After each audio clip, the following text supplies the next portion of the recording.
Good morning ninth class. हम अपने काव्य खंड का फर्स्ट चैप्टर कर रहे हैं, कबीर की साखियाँ। आज मैं आपको शब्द कराऊंगी। पहले इसके वर्ड मीनिंग करेंगे, फिर मैं आपको इसके अर्थ समझाऊंगी। देखो, मोको, मोको मैंने मुझे, ढूंढे मैंने ढूंढना, बंदे, बंदे मैंने मनुष्य, नाम है देवल, देवल मैंने मंदिर, मस्जिद, काबे मैंने काबा, एक पवित्र स्थान का नाम है, कैलाश, कैलाश पर्वत, ना तो कोने, कोने मैंने कोई, क्रिया, क्रिया मैंने कार्य, योग, योगी बनने में, वैराग, सन्यासी बनने, खोजी, खोजी मैंने खोजना, होए, होना यानी चाहते हो, तुरते, तुरंत, मिलहियो, मिलना, पल भर, क्षण भर, तलाश, तलाश में,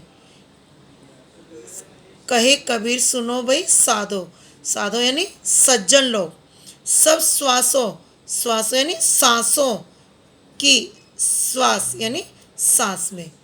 तो इस पैराग्राफ में कबीरदास जी ने ईश्वर के बारे में बताया है कि ईश्वर की प्राप्ति कैसे हो सकती है।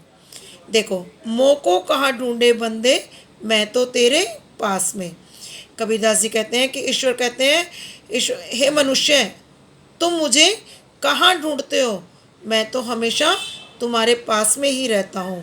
ना मैं देवल, ना मैं मस्जिद, ना काबे कैलाश में। ना तो मैं किसी मंदिर में मिलता हूँ, ना ही मैं किसी मस्जिद में मिलता हूँ, ना ही काबा में और ना ही कैलाश पर्वत में। अर्थात मैं ना मंदिर में हूँ, ना मस्जिद में, ना काबा में, ना ही कैलाश पर्वत में। इसलिए तुम मुझे कहाँ ढूंढते हो। ना तो कोने क्रियाक्रम में, ना ही मैं किसी कोई विशेष क्रियाक्रम करने से प्राप्त होता हूँ, न ही योगी वैराग में, ना ही मैं योगी बनने से, ना ही सन्यासी बनने से प्राप्त होता हूँ। खोजी होए तो तुरंत मिले पल भर की तलाश में। अगर तुम सच्चे हृदय से मुझे खोजना चाहते हो तो मैं तुम्हें पल भर की तलाश में ही प्राप्त हो सकता हूँ, अर्थात क्षण भर की तलाश में ही तुम मुझे खोज सकते हो।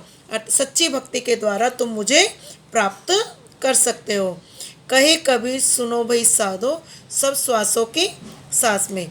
कबीरदास जी कहते हैं कि हे सज्जन लोगों सुनो, ईश्वर कहते हैं कि मैं तुम लोगों की सांसों की सांस के अंदर, अर्थात तुम्हारे हृदय के अंदर निवास करता हूँ। इसलिए मुझे कहीं और खोजने की ज़रूरत नहीं है।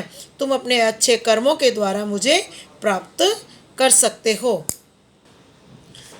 नाइन्थ क्लास, अभी मैंने तुम्हें इसका अर्थ समझाया। इसका भावार्थ ये है कि ईश्वर का निवास केवल व्यक्ति के अंदर होता है। वह हर जीवित प्राणों की सांसों में रहता है।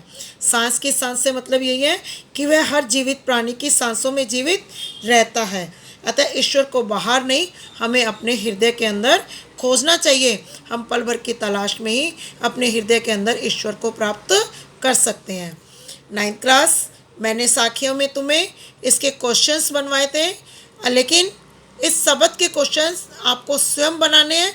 1-1 मार्क्स वाले शॉर्ट क्वेश्चंस, जैसे मनुष्य ईश्वर को पाने के लिए क्या क्या प्रयास करता है। जैसे मंदिर जाता है, मस्जिद में जाता है, कैलाश पर्वत पे जाता है। ठीक है, तो जैसे नेक्स्ट क्वेश्चन, ईश्वर को कहाँ और कैसे पाया जा सकता है। इसी तरह से 9th क्लास, आपको कम से कम 5 क्वेश्चंस इसके बनाने हैं और आंसर भी करने हैं, अपनी फेयर कॉपी में करने हैं। थैंक्स।